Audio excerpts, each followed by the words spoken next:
In today's video, I'm going to teach you how to auto-number rows in Google Sheets on your desktop. Whether you're working on a project plan, managing inventory, or just trying to organize data, having each row automatically numbered can help you stay organized and make your data easier to read. Let's dive into the process. First, go ahead and open your Google Sheet. Once you have your sheet open, you'll want to navigate to the column where you want your numbering to begin. It's usually handy to start in column A, so for our example, click into cell A2. This will be where your numbering kicks off. In cell A2, type the number 1. This is going to serve as the starting point for your row numbers. Then, move down to the next cell, A3, and type in the number 2. What this does is establish a pattern for Google Sheets to follow. You make it clear what numbers you want and how they're incrementing. Now you're set up to let Google Sheets do the heavy lifting.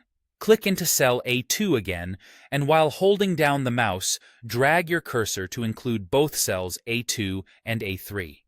You should see both of these cells highlighted. Nearby, there's a little blue square at the bottom right of the highlighted area. That's called the fill handle. Click on that fill handle, and while holding it down, drag it straight down the column. As you do this, you will notice Google Sheets continues the sequence of numbers for you, automatically filling the subsequent cells with the appropriate numbers.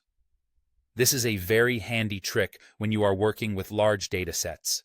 If you prefer using formulas or need a bit more flexibility, here's another approach. You can start with a formula. In cell A2, type in the formula equals row minus 1. It looks like this, a row Q1. What this formula does is it uses the row number of each cell to generate your numbers, and by subtracting 1, it adjusts to start from 1 instead of the actual row number. This is particularly useful if your data starts elsewhere on the sheet and you want to ensure the numbering directly matches your data rows. Once you have entered that formula, press Enter, and you will see the number 1 appear. Drag the formula down in the same way as before. As you pull it down the column, Google Sheets will update each cell automatically, incrementing the numbers based on their respective rows. And there you have it. 2 straightforward methods to automatically number your rows in Google Sheets on a desktop. I hope this guide makes your data organization just a bit smoother and more organized.